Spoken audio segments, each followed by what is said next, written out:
ഞാനവിടെ ഒറ്റപ്പെട്ടിരിക്കുകയാണ്. ഒറ്റപ്പെട്ടെന്ന് പറഞ്ഞാൽ ഈ 500 ആടുണ്ട്. എനിക്കെന്ത് ചെയ്യണമെന്ന് അറിയാൻ പറ്റുന്നൊരവസ്ഥ. വെട്ടമില്ല, വെളിച്ചമില്ല, മൊത്തം ഇരുട്ട് നിറഞ്ഞൊരവസ്ഥയിൽ ആടിൻ്റെ കരച്ചിൽ മാത്രം. കിടക്കാൻ സ്ഥലമില്ല, കഴിക്കാൻ ഭക്ഷണമില്ല. രാത്രി അവസാനം ആട്ടിൻകുട്ടികളിൽ കിടക്കുന്ന ഒരു ടെൻ്റുണ്ട്. അതിനകത്ത് അതിൻ്റെ കൂട്ടത്തിൽ കയറി കിടന്ന് നേരം വെളുപ്പിച്ചു. അത് കഴിഞ്ഞ് പകൽ ഒരു 10 മണി 11 മണിയോട് ഞാൻ വെറുതെ ഇരുന്ന് കരയായിരുന്നു. ആടുജീവിതം സിനിമ കണ്ടിറങ്ങിയപ്പോൾ അനിലിന്റെ മനസ്സ് വല്ലാതെ അസ്വസ്ഥമായി. മരുഭൂമിയിലെ നജീബിന്റെ അനുഭവങ്ങൾ അനിലിന്റെ കൂടിയായിരുന്നു.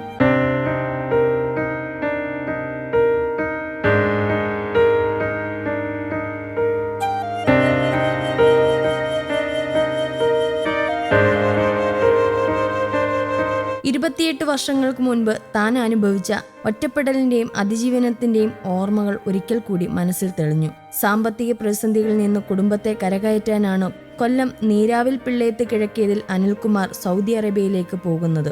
എൻ്റെ പേര് അനിൽ, കൊല്ലം നീരാവിൽ സ്വദേശിയാണ്. ഞാൻ 23-ാമത്തെ വയസ്സിൽ 1996 സൗദിയുടെ മരുഭൂമിയിൽ എത്തപ്പെട്ടത്. ദമാമിൽ നിന്നും ഒരുപാട് ഉള്ളിലായി മാറി ഹെസ എന്നൊരു കൊച്ചു ഗ്രാമം. അറബികൾ ട്രഡീഷണലായിട്ടുള്ള അറബികൾ താമസിക്കുന്ന ആട്ടിനെ വളർത്തി ഉപജീവന മാർഗം നടത്തുന്ന ഒരു അറബിക്കുട്ടത്തിൻ്റെ ഇടയ്ക്കാണ് ഞാൻ ചെന്ന് വിടുന്നത്. അവരാണ് എന്നെ മരുഭൂമിയുടെ മരുഭൂമിയിൽ കൊണ്ട് വിടുന്നതും. അവിടെ ഒരു 2.5 വർഷത്തോളം 500 ആടും ഞാനും മാത്രമായിട്ട് ജീവിക്കുകയായിരുന്നു.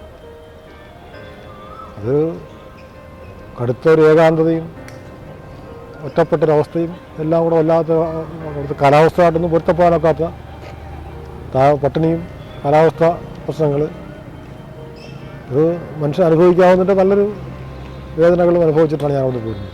തന്റെ 23-ാം വയസ്സിൽ ബന്ധുവഴി കിട്ടിയ വിസയിൽ ഡ്രൈവിംഗ് ജോലിക്കായാണ് അനിൽ സൗദിയിലേക്ക് എത്തുന്നത്. എന്നാൽ ആടുകളെ പരിപാലിച്ചു ഒറ്റപ്പെട്ടുള്ള നരക ജീവിതമാണ് അനിലിനെ കാത്തിരുന്നത്. എന്നാൽ ഹെസ എന്ന ഗ്രാമത്തിനടുത്തായിരുന്നു ആടുവളർത്തൽ. 500 ആടുകളും കണ്ണത്താ ദൂരത്തോളം മണലാരണ്യവും മാത്രം. 10 ദിവസം കൂടുമ്പോൾ ആടുകൾക്കും അനിലിനുമുള്ള ആഹാരവുമായി അറബി എത്തും. സംഭവിക്കുന്നത് എന്തെന്നറിയാതെ കുറേ ദിവസങ്ങൾ കരഞ്ഞു തീർത്തു. ഈ ഉൾമരുഭൂമിയിൽ കൊണ്ട് എന്നെ വിടുമ്പം അന്നൊരു വൈകിട്ട് 3 മണിയായി കാണും. ഞാനുണ്ട് എൻ്റെ അറബിയുടെ അളിയനും അറബിയുടെ വൈഫുകളിലൊക്കെ അവിടെ ചെല്ലുന്നത്. അവിടെ ചിലപ്പോൾ 500 ആടും ഒരു അറബി നിൽക്കുന്നത്. അതാണ് എൻ്റെ യഥാർത്ഥ കഫീൽ എന്ന് പറയുന്നത്. അവിടെ ചെന്ന് പെട്ടിട്ട് ഒരു സന്ധ്യ കഴിഞ്ഞപ്പോഴും ഈ അറബിയും കുടുംബവും എല്ലാം കാറിൽ കയറി തിരിച്ചു പോവുകയാണ്. ഞാനവിടെ ഒറ്റപ്പെട്ടിരിക്കുകയാണ്. ഒറ്റപ്പെട്ടെന്ന് പറഞ്ഞാൽ ഈ 500 ആടുണ്ട്. എനിക്കെന്ത് ചെയ്യണമെന്ന് അറിയാൻ പറ്റുന്നൊരവസ്ഥ. വെട്ടമില്ല, വെളിച്ചമില്ല, മൊത്തം ഇരുട്ട് നിറഞ്ഞൊരവസ്ഥയിൽ ആടിൻ്റെ കരച്ചിൽ മാത്രം. കിടക്കാൻ സ്ഥലമില്ല, കഴിക്കാൻ ഭക്ഷണമില്ല. അവിടെ നിന്ന് എനിക്ക് ചെയ്യാൻ പറ്റുന്ന എന്താ, ഈ വലിയ വായിലെ നിലവിളിക്കാമെന്നപ്പുറത്തോട്ട് എനിക്കൊന്നും ചെയ്യാനാകാത്ത അവസ്ഥയായിരുന്നു. ഈ മണിക്കൂറുകൾ നീണ്ടു പോയിട്ടും ആരും വരാനുമില്ല. രാത്രി അവസാനം ആട്ടിൻകുട്ടികളിൽ കിടക്കുന്ന ഒരു ടെൻ്റുണ്ട്. അതിനകത്ത് അതിൻ്റെ കൂട്ടത്തിൽ കയറി കിടന്ന് നേരം വെളുപ്പിച്ചു. രാത്രി അത് കഴിഞ്ഞ് പകൽ ഒരു 10 മണി 11 മണിയോട് ഞാൻ വെറുതെ ഇരുന്ന് കരയായിരുന്നു.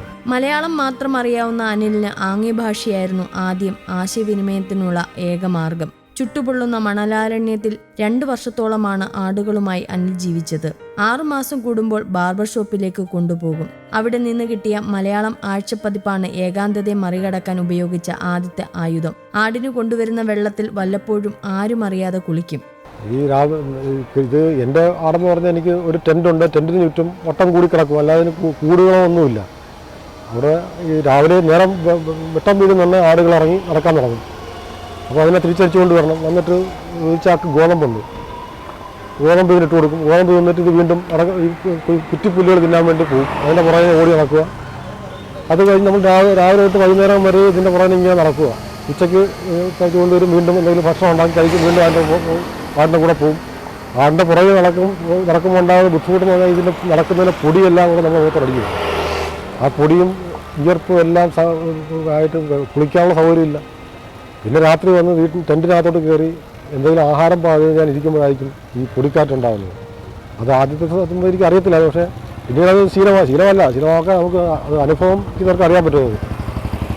ഈ പൊടിക്കാറ്റ് ഒരു ഭാഗം മൊത്തം കറുത്തിരുണ്ട് വലിയ ശബ്ദത്തോടെ വന്നു കഴിഞ്ഞാൽ ഞാൻ നിൽക്കുന്ന ടെൻറ്റും എല്ലാം പൂത്തെറിഞ്ഞ് വീഴക്കളയും. മൊത്തം അന്തരീക്ഷം മുഴുക്ക ഈ പൊടി കൊണ്ട് നിറയും. അപ്പോൾ എനിക്ക് രക്ഷപ്പെടാനുള്ള ഏക മാർഗ്ഗം ഞാൻ ഈ ആടുകളുടെ ഇടയ്ക്ക് കയറി പതുങ്ങിയിരിക്കും. എന്നാലും മണ്ണ് മൊത്തവും പുറത്തും എല്ലാം വീണ് ഒരു കളിമൺ രൂപം പോലായി പറഞ്ഞു. കുബൂസ് എന്ന അറബി റൊട്ടിയും കട്ടൻ ചായയും മാത്രം കുടിച്ചായിരുന്നു തുടക്കത്തിൽ അതിജീവനം. ചുരുങ്ങിയ അളവിൽ മാത്രമായിരുന്നു വെള്ളം കിട്ടിയിരുന്നത്. നാട്ടിലെത്താൻ ശ്രമിച്ചിരുന്നെങ്കിലും പരാജയപ്പെട്ടു. തുടർന്ന് സാഹചര്യവുമായി പൊരുത്തപ്പെട്ടു. നാടും വീടും മറന്നു. പൊടിക്കാറ്റും ചൂടു വിഷപ്പാമ്പും തേളും ജീവിതത്തിന്റെ ഭാഗമായി. മുൻപ് മനഃപ്പാടമാക്കിയ കവിത ചൊല്ലിയും സിനിമയിലെ കണ്ടുമറന്ന കോമഡി രംഗങ്ങൾ ഉറക്കെ പറഞ്ഞും ഒറ്റപ്പെടലിനെ മറികടന്നു. 2 വർഷത്തിന് ശേഷം വിസ കാലാവധി കഴിഞ്ഞ സമയത്താണ് നാട്ടിലേക്കെത്തുന്നത്. പിന്നീട് ഒരു മടങ്ങിപ്പോക്കിനെ പറ്റി അനിൽ ചിന്തിച്ചിട്ടേയില്ല. നാട്ടിലെത്തി സ്വകാര്യ സ്ഥാപനങ്ങളിൽ ജോലിയെടുത്തു. തുടർന്ന് കൊല്ലം കോർപ്പറേഷനിലെ ക്യാൻറ്റീൻ്റെ നടത്തിപ്പ് ചുമതല ഏറ്റെടുത്തു. 18 വർഷമായി അനിൽ ക്യാൻറ്റീൻ നടത്തുന്നു. അത് കഴിഞ്ഞ് നാട്ടിൽ വന്ന ഒരുപാട് കാലത്തിന് ശേഷമാണ് ബെന്യാമിൻ ഇതൊരു ബുക്കായിട്ട് ഇറക്കുന്നതെന്ന് അറിയുന്നത്.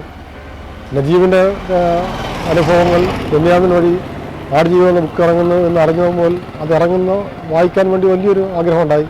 പിന്നീട് അത് കാത്തിരുന്ന് ഇറങ്ങിയ ദിവസം തന്നെ വാങ്ങി അന്ന് രാത്രി തന്നെയാണ് ആ ബുക്ക് വായിച്ചു തീർക്കാനുണ്ടായത്. പിന്നീടിപ്പം പൃഥ്വിരാജിൻ്റെ സിനിമ ബ്ലസ് ചെയ്ത് സംവിധാനം ചെയ്തപ്പോൾ ആ സിനിമയും ഞാൻ ഫസ്റ്റ് ദിവസം തന്നെ ഓൺലൈൻ ബുക്ക് ചെയ്ത് അന്ന് തന്നെ ഉച്ചയ്ക്ക് 2 മണിക്ക് ഷോയാണ് അത് ഉണ്ട്. ഇതിനകത്ത് എനിക്ക് അന്ന് ബുക്ക് വായിച്ചപ്പോഴും സിനിമ കണ്ടപ്പോഴും എനിക്ക് താരതമ്യം ചെയ്യാൻ പറ്റുന്ന ഒരു സാധനങ്ങളൊന്നും അതിലായിട്ട് ഉണ്ടായിട്ടില്ല. പക്ഷേ എങ്കിലും നജീബ് തുടക്കം മുതൽ അവിടുന്ന് രക്ഷപ്പെടാൻ ശ്രമിക്കുന്ന ഒരു വ്യക്തിയായിട്ട് എനിക്ക് തോന്നുന്നു. അവരുടെ കഷ്ടപ്പാടിനായിട്ട് ബുദ്ധിമുട്ടാണെന്നും എങ്ങനെയും രക്ഷപ്പെടണമെന്നുള്ളൊരു വലിയൊരു ആഗ്രഹമാണ് എനിക്ക് നജീബാണ്.